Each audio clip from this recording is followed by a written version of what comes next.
요 X 내지 핸드폰이 전화가 와서 그냥 무시하고 들으세요. 여기 X와 Y고 여기 효용인데 이게 그 3차원으로 표시할 방법입니다. 이게. 자, 그러면 이 3차원으로 요 예산선은 어떻게 표시할 수 있냐? 3차원으로 요 예산선은 어떻게 우리가 표시할 수 있는지 한번 살펴보도록 하겠습니다. 네. 그게 아주 좀 재밌는 우리가 볼거리인데, 자, 여기 이제 수박이고요.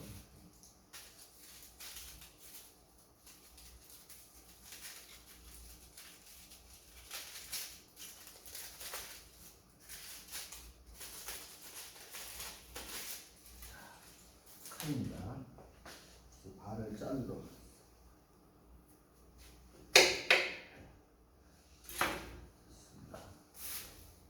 그러면 요 언덕같이 생긴 거, 요 언덕같이 생긴 그 효용 함수는 바로 요 수박이라 생각하십니다. 자, 요 수박처럼 이렇게 돼 있어요. X 이렇게 여러분 앞에 있습니다. 요게 y축이고 여기 x축이야. 그러니까 x가 x나 y가 많아지면 효용이 이렇게 산처럼 증가하는 거예요. 자, 그런 게 여러분 앞에 이렇게 놓여 있다 치자고. 그랬을 때 요 예산선은 여러분 이 3차원 평면에는 어떻게 표현할 수 있을까요? 이 3차원 평면에는 요 예산선은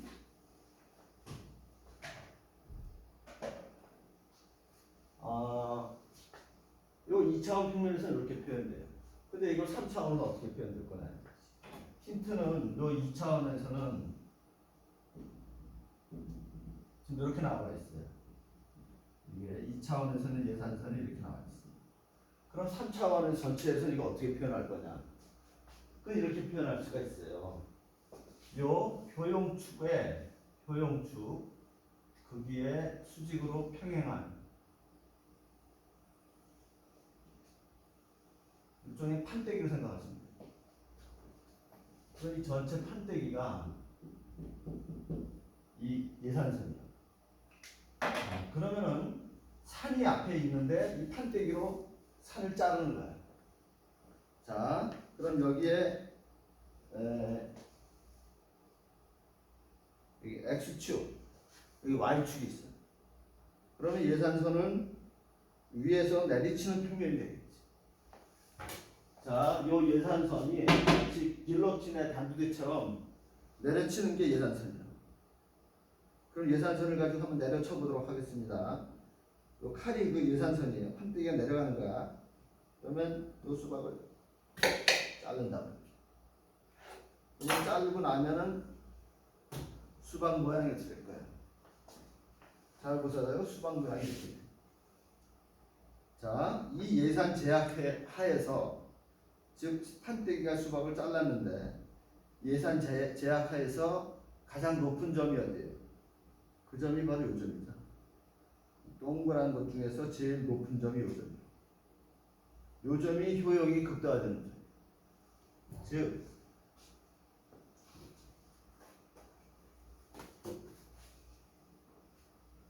여기서 지금 우리가 산을 잘랐는데 산을 자르고 난 평면이 이렇게 되고 있어요. 그러면 요 점이 바로 효용이 극대화된다. 그러면 요 수준의 효용을 예를 들어서 U0라고 칩시다. 요 최대화된 극대화된 효용 수준에서 이번에는 효용축하고 수평으로 맞춰서 한번 쳐보자고요. 옆으로. 그거는 이 XY축하고 평행이 되겠지. 평행이 돼가지고 한번 쳐보자고. 그러면은 이렇게 될 겁니다. 자, 그게 무슨 말이냐면 이렇게 가장 높아진 요점에서 이번에는 옆으로 치자고. 아까 이렇게 쳤죠? 이제는 옆으로 치자고. 옆으로 쳤을 때 어떻게 되는지 한번 봅니다. 그러니까 이렇게 놓고 손 턱을 조심해야 되니까 제가 이렇게 여기가 가장 높은 점이니까 됐어. 자, 이 높은 점에서 이제는 옆으로 쳤어요. 옆으로 쳐냈을 때 그 쳐낸 거를 XY 축에 투영하면 바로 이거예요. 이게 바로 무차별 곡선입니다. 그리고 이건 뭐예요? 이건 바로 예산선이죠. 아까 우리가 이렇게 쳤잖아요. 그러니까 이 직선은 바로 여단선이고 이 판때기야. 그런데 거기서 동일한 효용 수준에서 옆으로 친 거. 동일한 효용 수준에서 옆으로 친 거, 이번에. 옆으로 친 거를 위에서 보면은 여러분 이 모습이죠. 그리고 그건 다름 아니라 이거라고. 그게 바로 이거라고. 그러니까 이게 바로 무차별 곡선이에요. 이게 무차별 곡선이야. 이게 예산선이야. 요 점에서 접해. 그게 바로 소비자선이죠. 자, 그러면 이게 바로 준오목성의 설명이에요. 우리가 모든 걸 이렇게 쳤을 때 이렇게 된다는 보장은 없어. 어떤 건 이게 삐뚤빼뚤해가지고 이게 내려가기도 하고 그런데 왜 이렇게 가장 극대화되는 점에서 이렇게 보기 좋게 여기서 최대점이 나올 수 있는 조건, 그게 바로 준오목성입니다. 준오목성이란 다름 아닌 우리가 예산 제약 조건을 가지고, 즉 이 판때기를 가지고 이 산을 잘랐을 때 그 잘린 산의 단면이 최대점이 하나 나온다는 것이 바로 준오목성입니다. 그러니까 그게 바로 수학적으로 코자의 컨티nuity. 그러면 그건 다시 말하면은 뭐랑 똑같느냐? 여러분 교재에도 있듯이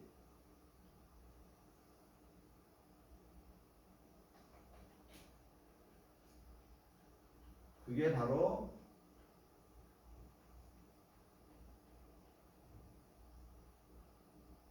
원점에 대해서 볼록하다는 겁니다. 무차별 곡선이 원점에 대해서 볼록하다는 거, 그게 바로 준오목성이라는 거예요. 자, 그래서 그런데 여기서 하나 더 설명을 드려볼게요. 자, 그러면은 이런 식으로 해서 우리가 이제 무차별 지도를 한번 그려볼까 시자고요. 예를 들어서 무차별 지도가 어딨나?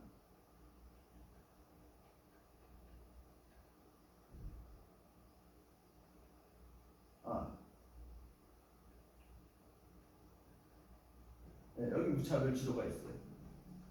이런 무차별 지도가 있어서 우리가 여기서 이제 효용 극대화를 했는데, 자,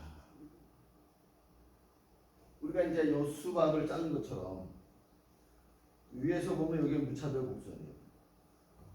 그러면은 여러분 만약에 수박을 그대로 여러분 이제 비행기 타고 요 산을 위에서 밑을 보고 간다고 쳐봐요.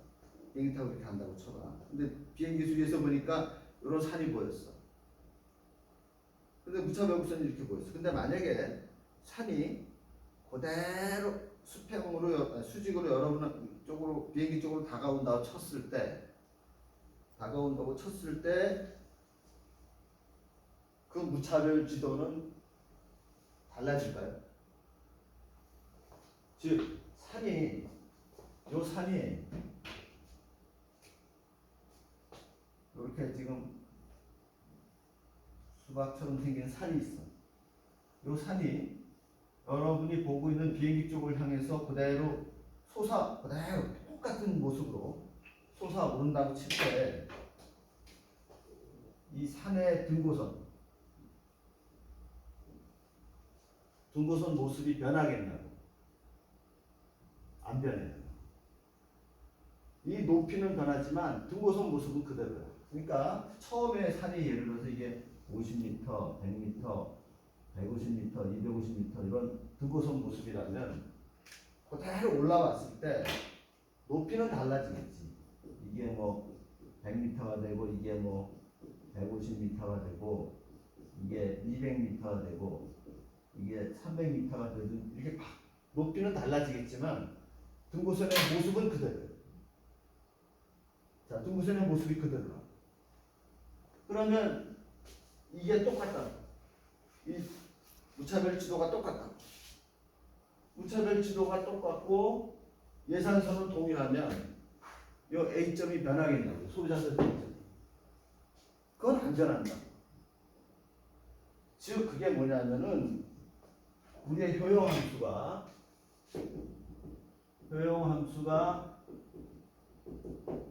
단조 증가 한다고 해서 소비자 선택은 안 변한다. 즉 산이 그대로 똑같은 모습을 가진 채 그대로 올라온다고 해서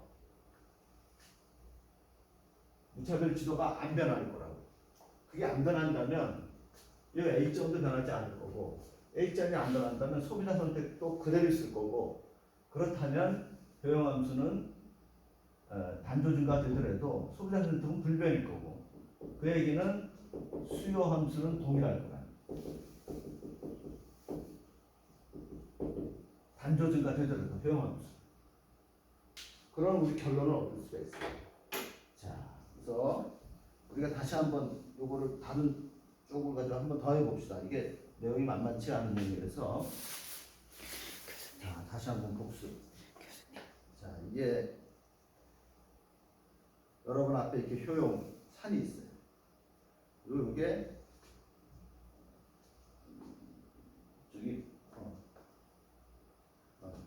이쪽이 x축이고 이게 y축이야. 그리고 이 높이는 효용이야. 그러면 이 예산선은 효용하고 상관없으니까 예산선을 가지고 한번 내리치면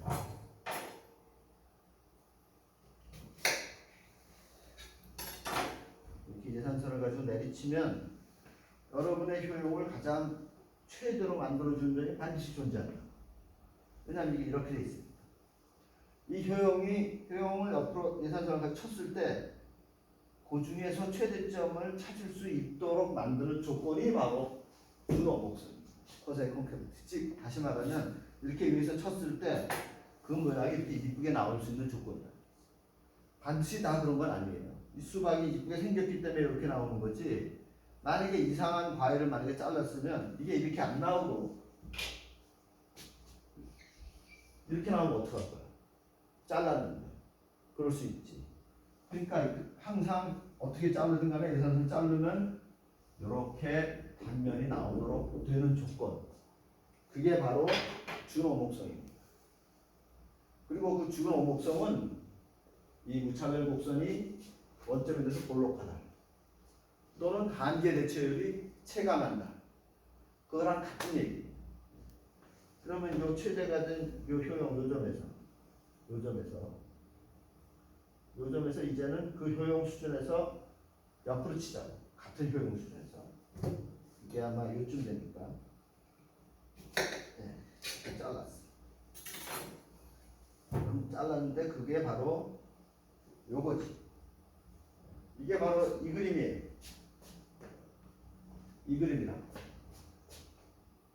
요게 예산선, 요게 무차별 곡선. 요 한 점에서 만나지. 요게 여기서 소비자 선택을 할 거 아니에요. 당연히 효용이 제일 크니까. 소비자 선택을 여기서 할 거고. 요게 무차별 곡선이고. 요게 무차별 곡선이고, 요게 예산선이죠. 예산선, 무차별 곡선. 그러면 여기서 효용이 극대화된다. 이런 조건이 바로 코사인 콘케버티고, 그리고 여기서 우리가 또 알 수 있는 거는 이게 아무로 왔다 갔다 변화한다는 거는 산은 높아지고 고도가 높아지고 낮아질 수가 있어요. 그래서 여기서처럼 우리가 산의 높이에 대해서는 뭐 여러 가지를 이렇게 갖다 붙일 수도 있어. 근데 중요한 거는 이 등고선 자체는 그대로. 산의 모양 자체는 그대로. 위에서 봤을 때. 비행기 타고 위에서 오는데 똑같이 이렇게 올라오면 그 산이 높은지 낮은지 모르잖아요. 위에서만 보니까. 이렇게만 보니까. 이게 바로 단조 증가다. 그러면 무차별 지도는 동일하고 무차별 지도가 동일하다면 이 A점이 바뀔 이유가 없잖아요. 이 점이 바뀔 이유가 없지. 이 점이 바뀔 이유가 없으면 소비자 선택은 동일하고 소비자 선택이 동일하다면 수요 함수는 동일하다. 그게 바로 우리가 오늘 이 효용 함수의 준오목성 코사의 콘케이버티가 의미하는 겁니다. 이게 이제 수학적으로는 뭐냐? 수학적으로는 이거 하나 꺼주시겠어요?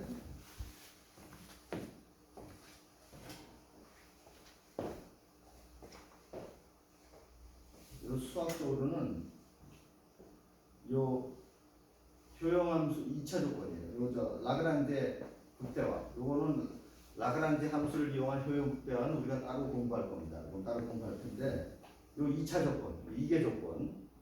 요 이계 조건이 바로 요 이계 조건이 정확하게 바로 요 효용함수가 준오목하다는 것입니다. 그러니까 요 효용함수가 준오목성을 갖는다는 얘기는 바로 이 행렬식 값이 0보다 크다. 이게 헤시안 매트릭스가 0보다 크다. 그런 것과 같은 이야기입니다. 그래서 오늘 이렇게 하고 요거를 구체적으로 그러면 수요함수에서 우리가 어떻게 살펴볼 수 있는지는 다음에 또 한번 보도록 하겠습니다. 자, 요거 좀 어려운 내용이니까 한번 자꾸 다시 보고 하셔가지고 끝까지 익혀주시기 바랍니다. 자, 그럼 오늘 강의 요 준오목성은 여기까지 마치겠습니다. 자, 수고하셨습니다. 예, 꺼주세요.